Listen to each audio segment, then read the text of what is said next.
Hello friends, मेरा नाम है मेहुल शर्मा और आपका स्वागत है मेरी इस नई वीडियो में। चलिए शुरू करते हैं।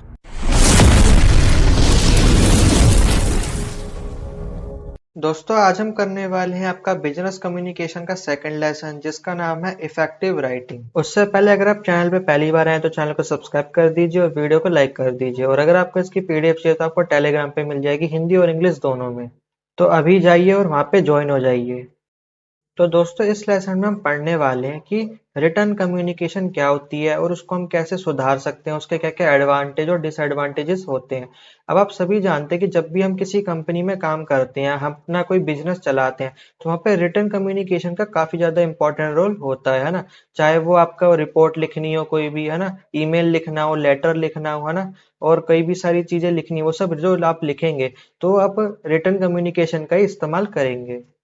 तो देखिए, जैसा कि आप सभी जानते हैं कि जो रिटन कम्युनिकेशन वो एक वर्बल कम्युनिकेशन का टाइप है। और वर्बल कम्युनिकेशन क्या होता है वो मैं आपको पिछले लेसन में पढ़ा चुका हूँ, है ना, जिसमें ओरल और रिटन कम्युनिकेशन दोनों आ जाती हैं। अब रिटन कम्युनिकेशन तो आप सभी जानते ही हैं, एक ऐसा मेथड है जिसमें आप लिखकर सामने वाले को अपनी जो इंफॉर्मेशन है वो शेयर करते हैं। अब वो कैसे कर सकते हैं? ये लेटर लिख के, रिपोर्ट करके, है ना, सर्कुलर बनाकर, बिजनेस प्रपोजल और नोटिस वगैरह।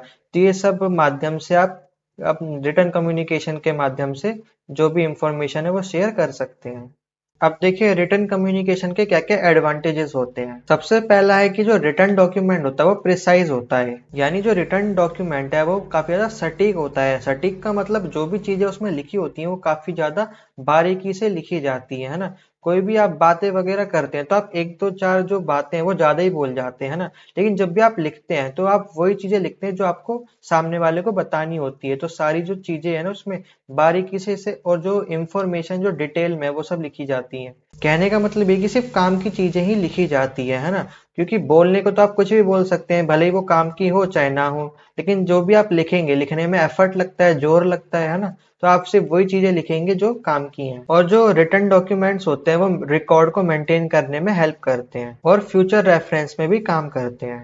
यानी जो भी आप रिकॉर्ड कर रहे हैं ना, वो आप फ्यूचर में आपके काम आ सकता है ना। आप पे कोई भी केस हो सकता है या फिर कोई भी फ्रॉड का केस हो सकता है, कोई भी मतलब आपको मतलब जरूरत पड़ सकती है रिकॉर्ड दिखाने की, है ना। और देखिए, जो भी आपके पास डॉक्यूमेंट होते हैं उनकी एक लीगल वैलिडिटी होती है। कल को कोई आपके खिलाफ कोई केस कर देता है तो आप सबूत पेश कर सकते हैं कि आप ये रिकॉर्ड देख सकते हैं कि इस टाइम पे ये चीजें हुई हैं। और देखिए, कोई भी लिखी हुई चीज को आप कभी भी और कितनी बार भी पढ़ सकते हैं। अब देखिए, आप ओरल कम्युनिकेशन करेंगे, अब एक ही चीज को तो बार बार बोलेंगे नहीं। एक बार बोलेंगे, 10 बार बोलेंगे, 100 बार थोड़ी ना बोलेंगे। लेकिन वही चीज को आप 100 बार पढ़ सकते हैं, है ना। और जितनी बार आप उस चीज को पढ़ेंगे, आपकी जो क्लैरिटी है ना, आपकी जो थॉट्स की क्लैरिटी है वो और भी ज्यादा क्लियर होती जाएगी। और देखिए, जब भी आप बोलते हैं सामने वाले को ना, कोई भी बोलकर चीजें समझाते हैं, तो आप उसमें चार्ट और टेबल का इस्तेमाल नहीं कर सकते। लेकिन जब भी आप रिटर्न कम्युनिकेशन करते हैं, आप उसमें चार्ट लगा सकते हैं, कोई भी टेबल बना सकते हैं ना, टेबल के माध्यम से इंफॉर्मेशन को बता सकते हैं। अब देखिए, इसके कुछ डिसएडवांटेज भी होते हैं। जैसा कि मैंने आपको बताया कि जब भी कोई चीज लिखी जाती है तो उसमें जोर लगता है, एफर्ट लगता है ना, हाथों से लिखना पड़ता है। तो ये काफी ज्यादा टाइम कंज्यूमिंग होता है। वो तो हालांकि अब की बात है कि चैट जीपीटी आ गया है, अब जो भी लेटर लिखना है, रिपोर्ट लिखना है, ऐसे लिखना है, 2 सेकंड में आप लिख सकते हैं, है ना। लेकिन पुराने टाइम में कितना ज्यादा टाइम लग जाता था, अब भी काफी ज्यादा टाइम लग जाता है अगर चैट जीपीटी हम यूज ना करें तो। और देखिए, इसमें आपको इमीडिएट फीडबैक नहीं मिलेगा। अब देखिए, आप ओरल बात करते हैं तो आपको सामने वाला डायरेक्ट फीडबैक दे देता है, आप जो भी बोलते हैं वो तुरंत रिप्लाई करता है। लेकिन इसमें आप क्या करेंगे? पहले लिखेंगे, फिर उसको भेजेंगे, फिर वो देखेगा, फिर पढ़ेगा, फिर वो खुद लिखेगा, आंसर लिखेगा, फिर आपको भेजेगा। तो उसमें कितना टाइम लग जाएगा, है ना। तो आपको कोई भी इमीडिएट फीडबैक नहीं मिलता, उसमें टाइम लग सकता है। अब जैसे कि आप देखिए, कॉल करेंगे, सामने वाले को बोलेंगे, सामने वाला तुरंत आपको आंसर दे देगा। वहीं पर आप व्हाट्सएप पे मैसेज करेंगे, सामने वाला पहले देखेगा फिर रिप्लाई करेगा, तो काफी टाइम लग जाता है ना उसमें। अब देखिए, जब भी आप रिटर्न कम्युनिकेशन कर रहे हैं तो उसमें नॉन वर्बल जो क्यूज होते हैं वो अब्सेंट होते हैं। नॉन वर्बल, जैसे कि आपको पिछले लेसन में बताया था ना, आपकी बॉडी लैंग्वेज क्या है ना, आपका खड़े होने का, बैठने का तरीका कैसा है ना, आपकी जो आप जो बोल रहे हैं उसका टोन कैसा है। तो ये सब चीजें जो रिटर्न कम्युनिकेशन है ये सब उसमें मिसिंग होती है ना। ये सब चीजें कुछ भी नहीं होता, आप जो भी लिख कर भेज रहे हैं सामने वाले को कुछ पता नहीं चल रहा कि आप खड़े हैं, बैठे हैं, है ना, आपकी आवाज कैसी है, आप चलते कैसे हैं, उसको कुछ पता नहीं लग रहा है ना, क्योंकि आप रिटर्न कम्युनिकेशन कर रहे हैं। अब देखिए, मैसेज प्लानिंग। अब जब भी आप रिटर्न कम्युनिकेशन करने जा रहे हैं, आप कोई भी मैसेज टाइप कर रहे हैं, तो उसमें आपको क्या क्या चीजों का ध्यान रखना चाहिए ताकि आपका जो मैसेज है वो काफी ज्यादा इफेक्टिव हो जाए। तो देखिए, जब भी आप मैसेज लिख रहे हैं तो उसको इफेक्टिव बनाने के लिए आपको 7 C's का इस्तेमाल करना चाहिए। तो देखिए 7 C's क्या है? Completeness, clarity, correctness, कंसिस्टनेस, concreteness, coherence और कॉर्टेसनेस। तो देखिए, अगर आप इन 7 चीजों का ध्यान रखेंगे तो आपका जो मैसेज है वो काफी ज्यादा इफेक्टिव हो जाएगा। तो देखिए, सबसे पहला है कंप्लीटनेस। कंप्लीटनेस मतलब है पूर्णता, यानी जो भी आप अपनी बात रख रहे हैं तो आप उसको मतलब पूरी बात रखिए, यानी आधी अधूरी बात रख के आपने सामने वाले को कंफ्यूजन में डाल दिया। जो भी आप कहना चाहते हैं साफ साफ अक्षरों में लिखिए और पूरी बात लिखिए। दूसरा है क्लैरिटी। अब जो भी आप लिख रहे हैं ना, तो आप जो भी लिख रहे हैं आपकी हैंड राइटिंग एक तो अच्छी होनी चाहिए। डॉक्टर की राइटिंग में बिल्कुल मत लिखिएगा। जैसे कि मैंने आपको पीडीएफ में देखिए, जैसे मैंने अक्षरों में लिखा है ऐसी अक्षरों में लिखिए ताकि सामने वाले को समझ आ जाए। अपनी तरफ से कोई भी फॉन्ट का जो स्टाइल है वो चेंज मत कीजिए ताकि सामने वाला समझ ही ना पाए, है ना। तो आपके मैसेज में क्लैरिटी होनी चाहिए। दूसरा है करेक्टनेस होनी चाहिए। मतलब जो भी आप लिख रहे हैं ना, तो जो शब्द आप लिख रहे हैं वो प्रॉपर होना चाहिए, सही होना चाहिए, कोई गलत नहीं होना चाहिए। क्योंकि अगर आप गलत शब्द लिख देते हैं तो उसका कोई और ही मतलब निकल जाता है और सामने वाला बंदा भी पढ़ के इरिटेट हो जाता है। फिर वो समझेगा, फिर आपकी बातों को सीरियसली नहीं लेगा। तो आपके मैसेज में करेक्टनेस होनी जरूरी है। दूसरा है कंसिस्टनेस, यानी संक्षिप्तता। यानी आपका जो भी मैसेज है वो छोटा होना चाहिए, है ना, ताकि सामने वाला आसानी से पढ़ सके, उसको बोरियत फील ना हो। आप ये नहीं कि आपने 4-5 पेज का ऐसे लिख कर भेज दिया उसे, है ना। मतलब छोटा होना चाहिए ताकि सामने वाला आसानी से पढ़ सके, उसको ज्यादा टाइम ना लगे आपकी बात समझने में। अगला है कंक्रीटनेस, यानी ठोसपन। यानी जो भी आप बातें कर रहे हैं ना वो फैक्ट्स पे होनी चाहिए। यानी आप कोई भी उल झुलुल बातें ना करें, है ना। मतलब ऐसी बातें ना करें कि जो पॉसिबल ही नहीं है। तो जो भी आप मैसेज कर रहे हैं, सामने वाले से कम्युनिकेट कर रहे हैं, तो फैक्ट्स पे करें। यानी आपकी जो बातें हैं ना उसके पीछे कोई लॉजिक होना चाहिए, क्योंकि बिना लॉजिक के बात करेंगे तो सामने वाला आपको पागल समझेगा। फिर है कोहेरेंस, यानी सुसंगति। यानी देखिए, जब भी आप अपना मैसेज लिख रहे हैं तो पूरा प्रॉपर एक स्ट्रक्चर में होना चाहिए। मान लीजिए आप लेटर लिख रहे हैं तो सबसे पहले आप क्या लिखेंगे? डेट लिखेंगे, एड्रेस वगैरह लिखेंगे, डियर सर लिखेंगे, रिस्पेक्टेड मैम, सब्जेक्ट वगैरह डालेंगे, है ना। फिर अपना लेटर लिखेंगे, फिर आखिरी में नाम वगैरह लिखेंगे। तो मतलब पूरे के स्ट्रक्चर को फॉलो करेंगे, है ना। तो जब भी आप कोई मैसेज दे रहे हैं, कोई भी रिपोर्ट दे रहे हैं, है ना, कोई भी ईमेल कर रहे हैं, तो आपका पूरा जो मैसेज है वो पूरे स्ट्रक्चर में होना चाहिए, है ना। और आखिरी है कोर्टेसनेस, यानी शिष्टा या शिष्टाचार। यानी जब भी आप अपना मैसेज लिख रहे हैं ना, तो आपको सामने वाले की इज्जत करते हुए लिखना है लेटर। ये नहीं कि आप उसकी बेइज्जती कर दे लेटर लिखते समय। और ऐसे शब्दों का इस्तेमाल करना है जिससे कि आप ऐसा लगे कि आप उनकी तारीफ कर रहे हैं ना। आपको उनकी तारीफ करनी है, पूरी रिस्पेक्ट के साथ आपको अपना मैसेज लिखना है ना। आपके लेटर में एक शिष्टाचार दिखना चाहिए ताकि पढ़कर लगे कि इसे एक पढ़े लिखे व्यक्ति ने लिखा है। अगला है रेफरेंस एंड सिटेशन। अब रेफरेंस तो आपको पता ही है, संदर्भ, है ना। जब भी कोई आप डिटेल पढ़ते हैं ना, किसी बुक के बारे में पढ़ते हैं, तो रेफरेंस दिया जाता है कि हमने ये जो इंफॉर्मेशन आपको दी है यहाँ से इसको उठाया है ना। यहाँ तक कि अगर आप कोई सी भी पीडीएफ खोल लेंगे ना, डीयू सोल की जो भी पीडीएफ है उनको खोलेंगे, तो चैप्टर के एंड में भी रेफरेंस दिया जाता है कि हमने ये इंफॉर्मेशन यहाँ से उठाई है ना। और बिब्लियोग्राफी भी दी जाती है, वहां पे भी आपको रेफरेंस ही बताया जाता है। तो रेफरेंस क्या है? एक टाइप का डिटेल्ड इंफॉर्मेशन है जिसमें आपको सोर्स के बारे में बताया जाता है कि जो इंफॉर्मेशन है उसका सोर्स क्या है। अब देखिए, रेफरेंस में क्या क्या चीजें बताई जाती हैं। ऑथर का नाम बताया जाता है, टाइटल बताया जाता है, पब्लिशर का नाम बताया जाता है ना, वो किस डेट में पब्लिश हुई है, वो सब चीजें बताई जाती है। और भी कई सारी चीजें बताई जाती हैं और कई सारी वेबसाइट्स के लिंक वगैरह भी दी जाती हैं ताकि हम वहां पे जाके चेक कर सकें। ये सब चीजें दी जाती है रेफरेंस में। और दूसरा है सिटेशन, जिसे हिंदी में बोलते हैं उद्धरण। अब देखिए, सिटेशन में क्या होता है? एक ब्रीफ नोटेशन दिया जाता है ना टेक्स्ट के बारे में। मतलब देखिए, रेफरेंस में तो बस ऑथर का नाम बताया जाएगा, वेबसाइट का लिंक दे दिया जाएगा, बहुत छोटी चीजें आपको बताई जाएंगी, मेन मेन चीजें बता दी जाएंगी। लेकिन सिटेशन में क्या होता है कि पूरी की पूरी इंफॉर्मेशन दे देते हैं आपको। जैसे कि एग्जाम्पल के लिए कोई नोवेल है, नोवेल में से छोटा सा पार्ट उठाएंगे और आपके चैप्टर में दे देंगे, है ना। बचपन में आपने ऐसे कई सारे चैप्टर पढ़े होंगे, उसमें बताया जाता है कि ये जो चैप्टर है यहाँ इस नोवेल से उठाया गया है, या इस कविता जो लेखक है इसके, इन्होंने कई सारी कविताएं लिखी, उसका एक पार्ट है ये। ऐसी कई सारी चीजें आपने देखी होंगी, है ना। तो ऐसे जो चैप्टर्स होते हैं ये सिटेशन होते हैं ना। मतलब पूरे के पूरे इसमें ब्रीफ नोटेशन दी जाती है ना। जैसे कि कोई व्यक्ति है, उसने पूरी की पूरी किताब लिखी, उसका एक पार्ट उठाया, आपके चैप्टर में दे दिया और चैप्टर में समझा रहे उस चीज के बारे में, तो ब्रीफ नोटेशन दे रहे होते हैं। तो जो पूरा का पूरा चैप्टर है वो क्या है? सिटेशन है। और उसमें ये भी बताया जाता है कि ये किस ने ऑथर ने लिखी है ना, और उसने मतलब कहाँ से हमने ये पार्ट उठाया है ना, उसने क्या नोवेल लिखी है या फिर कोई कविता लिखी है, कहाँ से हमने ये हिस्सा उठाया है ना, तो वो चीज भी बताई जाती है। और देखिए सिटेशन में आपको क्या बताया जाता है कि स्पेसिफिक इंफॉर्मेशन के बारे में बताया जाता है, आइडियाज और डायरेक्ट कोटेशन के बारे में बताया जाता है। मतलब डायरेक्ट कोटेशन मतलब कि डायरेक्ट के डायरेक्ट सेम पैराग्राफ उठा के दे दिया जाता है आपको, है ना। किसी ने कोई नोवेल लिखी, उसमें से कोई पार्ट कट करा और आपको डायरेक्ट का डायरेक्ट वो नोवेल का पार्ट उठा के दे दिया, है ना, डायरेक्ट कोटेशन दे दिया। अब उसमें क्या बता रहे होते हैं, आपको स्पेसिफिक इंफॉर्मेशन दी जाती है उसमें, है ना, एक आइडिया के बारे में बताया जाता है किसी, है ना। तो आपको दोनों में अंतर समझ आ गया, रेफरेंस में और सिटीजन में क्या अंतर होता है। रेफरेंस में आपको बस ऑथर का नाम बताया जाएगा, है ना, वो चीज कब पब्लिश हुई है, वेबसाइट की लिंक वगैरह दे दी जाएंगी, है ना, जहाँ से इंफॉर्मेशन उठाई गई है। लेकिन सिटीजन में क्या होता है कि पूरे के पूरे उसको चीज को ही उठा लिया जाता है, पूरे के पूरे जो डायरेक्ट कोटेशन है उसको ही उठा दिया जाता है। किसी ने नोवेल लिखी, उसका आधा पार्ट कट करके उसको चैप्टर के फॉर्म में दे दिया जाता है। इसमें जो मेनली जो इन्फॉर्मेशन है उस पर फोकस किया जाता है कि स्पेसिफिक इन्फॉर्मेशन के ऊपर और आइडिया के ऊपर फोकस किया जाता है। अब चलिए इसके पर्पस देख लेते हैं कि purpose of reference and citizen in research. अब देखिए हर बुक में, हर जो भी बुक आप उठा लो उसमें रेफरेंस दिया जाता है, तो ऐसा करना जरूरी क्यों होता है।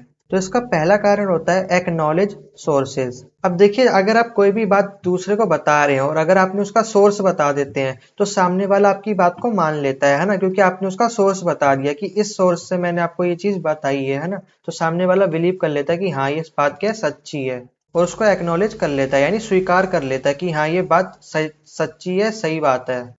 दूसरा है वेरीफाई इंफॉर्मेशन। अब देखिए आपने उसको सोर्स बता दिया तो वो सोर्स पे जाके खुद देख सकता है ना, कि वेरीफाई कर सकता है कि आपने जो इंफॉर्मेशन दी है ये सही है कि गलत है ना, खुद वेरीफाई कर सकता है वो। तो जैसे कि लिंक दी जाती है काफी सारी, अगर आप इसकी पीडीएफ भी खोलेंगे ना, डी सोल की कोई भी पीडीएफ खोल लीजिए, आप रेफरेंस में जाइए, आपको भर भर के आपको वेबसाइट की लिंक मिल जाएंगी, है ना। तो वहां पे यही बताया जाता है कि आप खुद जाके विजिट कर सकते हैं और वेरीफाई कर सकते हैं इंफॉर्मेशन को। और अगला है सपोर्ट क्लेम। अब देखिए कोई भी इंफॉर्मेशन दी जा रही है ना, तो अगर आपने उसका रेफरेंस दे दिया है, अब सामने वाले को पता है कि हाँ ये बात क्या है, एक ओरिजिनल बात है ना, उसका प्रूफ भी आपको मिल चुका है, तो वो जो बंदा होगा वो क्या कर लेगा, उस चीज को एक्सेप्ट कर लेगा और उसका सपोर्ट करने लगेगा कि हाँ आपने जो इन्फॉर्मेशन दी है ये बिल्कुल सही बात है ना, आपके सपोर्ट में वो व्यक्ति खड़ा हो जाएगा। और अगला कारण है अवॉइड प्लेजियरिज्म। इसका मतलब होता है साहित्य की चोरी। तो अगर आप रेफरेंस दे देते हैं तो आप साहित्य की चोरी करने से बच जाते हैं। साहित्य की चोरी मतलब ये है कि मैंने आपको कोई भी इंफॉर्मेशन दी है ना, अब मैंने आपको रेफरेंस नहीं दिया, अब आपको पता ही नहीं चल रहा है कि ये बात सच्ची है झूठी है ना, क्या है, और आपने वो बात मान लेते हैं, है ना, और आपको लगता है कि हाँ ये जो इन्होंने बात इंफॉर्मेशन दी है सिर्फ इन्हीं को पता, किसी और को नहीं पता, मतलब ये जो बात इन्होंने कही है ना सिर्फ इन्होंने इनको ही पता थी। तो ऐसे में क्या होता है कि साहित्य की चोरी हो जाती है, किसी ने एक और बात कही थी, है ना, किसी और ने अपना कंटेंट दिया था और तुमने उसका उठा के खुद पेश कर दिया, वो भी विदाउट रेफरेंस। तो एक टाइप से साहित्य की चोरी हो जाती है, तो इसलिए रेफरेंस देना जरूरी होता है, ताकि आप बता सके कि ये कंटेंट हमारा नहीं है, हमने किसी और से उठाया है, ठीक है। और अगला रीजन होता है रेफरेंस देने का, फैसिलिटेड रिसर्च। अब देखिए कई सारे लोग क्या होते हैं कि मतलब उनको जब रेफरेंस मिल जाता है, उनको पता चल जाता है कि हाँ इन्होंने इस वेबसाइट से ये चीजें उठाई हैं, अब वो जाते हैं उस वेबसाइट से और उसके बारे में और चीजें पढ़ लेते हैं, क्योंकि जो भी आप पढ़ेंगे ना वो काफी स्पेसिफिक चीज के बारे में बताया जाता है ना, पूरी नॉलेज आपको नहीं दी जाती। तो पूरी नॉलेज आपको कहाँ मिलेगी, वेबसाइट पे मिलेगी, उसके लिए आपको विजिट करना पड़ेगा और पूरी चीजें पढ़नी पड़ेंगी। तो आप आगे और रिसर्च जारी कर सकते हैं ना उसी वेबसाइट के थ्रू, तो इसलिए रेफरेंस देना जरूरी होता है। तो ठीक है, ये आपने 5 तरीके पढ़ लिए, एक 5 मतलब कारण पढ़ लिए कि क्यों रेफरेंस देना जरूरी होता है, और ये हर बुक में आपको देखने को मिलेगा। आप कोई सी भी बुक उठा लीजिए, चाहे एनसीईआरटी की उठा लीजिए, डी सोल की कोई भी पीडीएफ उठा लीजिए, कोई भी बुक उठा लीजिए, आपको रेफरेंस देखने को जरूर मिलेगा। बिब्लियोग्राफिकल रिसर्च टूल्स। तो बिब्लियोग्राफी का मतलब भी रेफरेंस ही होता है। तो अब आप ये जानेंगे कि जो आपको रेफरेंस दिया जाता है, अब उसको आप रिसर्च कैसे करेंगे, है ना, आपको मतलब कोई लिंक दे दी, आपको कोई ऑथर का नाम बता दिया, कोई बुक कब पब्लिश हुई है, वो सब चीजें बता दी। अब आगे आप और कैसे रिसर्च आगे बढ़ा सकते हैं, वो कैसे करेंगे, अब चलिए देखते हैं। तो सबसे पहला तरीका है ऑनलाइन लाइब्रेरी कैटलॉग्स। तो देखिए एक ऑनलाइन लाइब्रेरी, यहाँ पे आप दुनिया की कोई भी किताब पढ़ सकते हैं, है ना, ये आपको इंटरनेट पे मिल जाएगी। अब यहाँ पे आप क्या कर सकते हैं कि आपको कोई भी ऑथर का नाम है, आप यहाँ पे डिटेल्स डालेंगे, ऑथर का नाम डालेंगे, किताब का नाम डालेंगे, है ना, कब पब्लिश वगैरह हुई थी वो सब इंफॉर्मेशन डालेंगे, और किताब उसकी जो PDF वगैरह होगी वो पूरी आपके सामने आ जाएगी, है ना, फिर आप उसको आसानी से पढ़ सकते हैं। तो ये पूरी मतलब पूरे दुनिया में ये फैली हुई है ऑनलाइन लाइब्रेरी, आप कभी भी चाहे कोई सी भी किताब पढ़ सकते हैं। दूसरा है ऑनलाइन डाटाबेस। तो देखिए आप डाटाबेस में भी खोज सकते हैं ना, इंटरनेट पे जाइए, डाटाबेस पे जाइए, वहां पे भी आप किताबों के बारे में और जान सकते हैं और अपनी रिसर्च को जारी रख सकते हैं। और अगला है रेफरेंस मैनेजमेंट सॉफ्टवेयर्स। और देखिए ऐसे कई सारे सॉफ्टवेयर्स भी इंटरनेट पे मतलब उपलब्ध है जिनको आप डाउनलोड वगैरह कर सकते हैं, और उसमें जो रेफरेंस अगर आप डालेंगे तो उसके बारे में और आप जानकारी ले सकते हैं। और अगला है सिटिजन इंडेक्स। तो ये जितनी भी चीजें ये सब आपको इंटरनेट पे मिलेंगी, है ना, गूगल वगैरह पे आपको जाइए तो आपको ये सब चीजें मिल जाएंगी, आप ये सब सर्च करेंगे, फिर वहां पे आप फर्दर जो भी रिसर्च है वो अपनी कंटिन्यू कर सकते हैं। अब अगला है फुट नोट्स। अब देखिए फुट नोट्स क्या होता है, मान लीजिए आप कोई भी ऐसे लिखते हैं ना, कोई भी आप ऐसे लिखते हैं और आखिरी में क्या देते हैं, कंक्लूजन देते हैं। जो आप आखिरी में कंक्लूजन लिखते हैं ना, वो क्या होता है, एक फुट नोट होता है। यानी फुट नोट क्या होता है, एक ऐसे टाइप का टेक्स्ट होता है जो बिल्कुल पेज के बॉटम में लिखा जाता है, बिल्कुल नीचे लिखा जाता है। और फुट नोट्स में क्या लिखा जाता है, एडिशनल इंफॉर्मेशन लिखी जाती है सब्जेक्ट के बारे में। आप कोई भी ऐसे लिख रहे हैं तो कोई भी कंक्लूजन आप लिख रहे हैं ना, तो उसके बारे में बता रहे हैं, ऐसे के बारे में, है ना, एडिशनल इंफॉर्मेशन दे रहे हैं। कोई भी रिपोर्ट लिखते हैं उसमें भी आप एक एडिशनल इंफॉर्मेशन ऐड करते हैं ना। कोई भी आप पैराग्राफ लिखते हैं उसके आखिरी में आप कंक्लूजन देते हैं, वो जो कंक्लूजन आप देते हैं वो क्या होता है, फुट नोट होता है। अब देखिए इसके क्या क्या एडवांटेजेस हो सकते हैं। तो देखिए पहला फायदा ये है कि provide supplementary information on a subject, कि जो भी आप सब्जेक्ट लिख रहे हैं, सब्जेक्ट का मतलब यहाँ पे एसे है, कोई भी आप पैराग्राफ लिख रहे हैं उससे है, तो आप उसमें और भी ज्यादा एडिशनल नॉलेज आपको हासिल होगी। और आप जब भी देखेंगे कि कोई भी टीचर अगर आपका पेपर चेक करता है ना, तो मेनली वो आपकी शुरू की हेडिंग और आखिरी की हेडिंग देती है, मतलब फुटर नोट ही देखता है ना, कंक्लूजन देखता है कि आपने कंक्लूजन में क्या लिखा हुआ है। क्योंकि वो कंक्लूजन पढ़ लेगा तो वो समझ जाएगा कि आपने पूरे पैराग्राफ में क्या क्या लिखा है, तो फुटर नोट काफी ज्यादा इंपॉर्टेंट हो जाता है। और अगला एडवांटेज है identify and acknowledge the source of quotation. आप देखिए कोई भी एक कोटेशन यूज करते हैं, आपने कोई भी पैराग्राफ लिखा है या ऐसे लिखा है, उसमें कोई भी जो मेन लाइन है वो आप अगर इस्तेमाल करते हैं, तो अगर आप उसको फुटर लाइन में भी लिख देंगे ना, अपने कंक्लूजन में भी लिख देंगे, तो वो आपकी हेल्प करता है एक्स्ट्रा मार्क्स गेन करने में, है ना। तो फुटर नोट इसलिए भी जरूरी होता है ताकि आप आसानी से पता लगा सके कि मेन मेन कोटेशन और लाइन क्या क्या है। और देखिए फुट नोट की वजह से आपका जो फ्लो है ना वो डिस्टर्ब भी नहीं होता है। क्यों नहीं होता, क्योंकि आपके जो भी मन में आ रहा होता है आप डायरेक्ट उसको लिखते जाते हैं ना, काफी मतलब बाद में सोचते हैं। फिर जब आप कंक्लूजन लिखते हैं यानी फुटर नोट लिखते हैं, तो आप सारी चीज उसमें एक ही चीज बारी में ऐड कर देते हैं, क्योंकि टीचर सिर्फ उसी को पढ़ता है ना, उसमें सब चीजें देख लेता है कि आपने ऐसे में क्या क्या चीजें मेंशन करी है। तो इससे आपका फ्लो नहीं बिगड़ेगा, आपकी स्पीड भी मेंटेन रहेगी, जो मन में आ रहा है वो लिखते जाइए, बस एंड में जो कंक्लूजन है उसको बढ़िया बना दीजिए, है ना, फुटर नोट को बढ़िया बना दीजिए। और देखिए ये सिर्फ स्कूल में अप्लाई नहीं होता, बिजनेसेस में अभी अप्लाई होता है। आप जो भी रिपोर्ट सबमिट करेंगे ना, तो उसका जो कंक्लूजन है, जो फुटर नोट है, वो इंपॉर्टेंट होता है ना। जो भी मैनेजर आपकी जो रिपोर्ट देखेगा वो सबसे पहले फुटर नोट ही चेक करता है कि उसमें आपने क्या क्या चीजें ऐड करी हैं। और देखिए कई बार फुट नोट्स का इस्तेमाल ना फॉरेन टर्म्स को ट्रांसलेट करने में भी किया जाता है ना। कोई भी ऐसी टर्म का आपने इस्तेमाल करा कि मतलब सामने वाला लगता है कि समझ नहीं पाएगा, तो आप क्या करेंगे, फुटर नोट में लिख देंगे कि इस वर्ड का ये मतलब है ना, एक्स्ट्रा में लिख देंगे, ताकि जो एग्जामिनर है या फिर कोई भी आपका मैनेजर है वो आसानी से पढ़ सके कि हाँ इस वर्ड का ये मतलब है। अब अगला है using library and internet for data collection. अब देखिए आपको कोई भी इंफॉर्मेशन चाहिए, सबसे पहले आप कहाँ जाएंगे, इंटरनेट पे जाएंगे, गूगल करेंगे, है ना। आपको कोई भी जानकारी चाहिए सबसे पहले आप गूगल करते हैं। फिर सेकंड दूसरा नंबर क्या है, अगर आपका इंटरनेट नहीं चल रहा, आपके पास नेट नहीं है, तो आप फिर कहाँ जाते हैं, लाइब्रेरी जाते हैं, है ना। फिर लाइब्रेरी में किताबें ढूंढते हैं और फिर उस पर रिसर्च करते हैं। तो डाटा कलेक्ट करने के सबसे बड़े जो दो रीजन है वो क्या है, एक तो इंटरनेट है, दूसरा लाइब्रेरी है।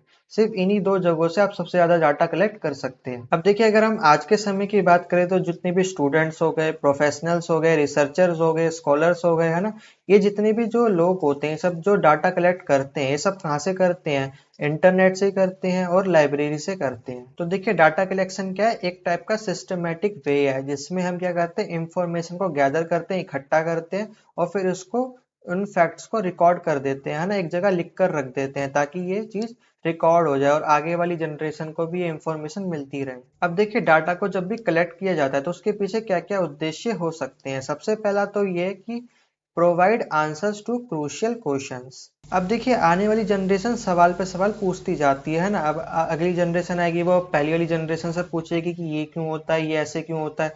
तो अब अगर उनको जवाब देना है तो आपको डाटा तो कलेक्ट करना पड़ेगा ना। डाटा कलेक्ट करेंगे ताकि वो जो अगली जनरेशन है वो उसके बारे में जान सके, है ना, पढ़ सके उसके बारे में। अगला है मेक ऑब्जर्वेशंस। अब देखिए जब आपके पास डाटा होगा, आप किसी चीज के बारे में पढ़ेंगे तभी तो आप उस चीज को ऑब्जर्व कर पाएंगे, उस चीज को समझ पाएंगे, है ना। और फिर ड्रॉ कंक्लूजन, फिर उसके मतलब कंक्लूजन पे आ पाएंगे, है ना, उसका फिर तय कर पाएंगे कि हाँ ये चीज सही है कि गलत है ना। और देखिए जब आपके डाटा कलेक्शन होगा तो उसकी मदद से आप काफी सारे इंपॉर्टेंट इश्यूज को लेकर डिसीजन ले सकेंगे। एग्जाम्पल के लिए देखिए जितने भी हमारे देश में कोर्ट वगैरह है ना, वो सब क्या करते हैं, जो बड़े बड़े जज हैं वो जो भी अपना जजमेंट देते हैं उनको रिकॉर्ड करके रख लिया जाता है। अब मान लीजिए वैसे केस दोबारा आ जाए तो जो लॉयर होता है वो क्या कहता है कि इस कोर्ट में सुप्रीम कोर्ट के जज ने इस जजमेंट पे ये चीजें कही थी, है ना, तो ये रिकॉर्ड में होती हैं। तो जो जज होगा वो क्या करेगा, वो सुन लेगा कि हाँ उसने ये जजमेंट दिया, वो सेम जजमेंट दे देगा, है ना। तो इससे क्या हुआ कि उसको डिसीजन लेने में आसानी हो गई, क्योंकि पहले से डाटा रिकॉर्ड था ना, उसको पता था कि मतलब किसी ने पहले ही डिसीजन ले चुका है तो उसको सेम वही फॉलो करना है। और डाटा कलेक्शन रिकॉर्ड को मेंटेन करने के लिए भी जरूरी होता है, और इंफॉर्मेशन को दूसरी जनरेशन को पास करने के लिए भी जरूरी होता है। Resource of data collection. अब देखिए आपको डाटा कलेक्ट करना है तो सबसे पहले आप लाइब्रेरी जाइए, वहाँ पे किताबें पढ़िए और डाटा को कलेक्ट करिए। दूसरा है कि आप ऑनलाइन डाटाबेस में जाकर ढूंढ सकते हैं। तीसरा कारण है इंटरनेट, है ना, ये सबसे ज़्यादा यूज़ लोग करते हैं ना, गूगल जाते हैं 2 सेकंड में चीज़ें खोज लेते हैं। तो आज के लिए बस इतना ही। तो वीडियो अगर आपको अच्छी लगी तो जल्दी से चैनल को सब्सक्राइब कर दीजिए और वीडियो को लाइक कर दीजिए और शेयर करना ना भूलिएगा। और कमेंट करके बताइए वीडियो आपको कैसी लगी। और अगर आपको इसकी पीडीएफ चाहिए तो आपको टेलीग्राम पर मिल जाएगी, हिंदी और इंग्लिश दोनों में। मैं मिलता हूँ आपको इसकी नेक्स्ट वीडियो में, तब तक के लिए जय हिंद।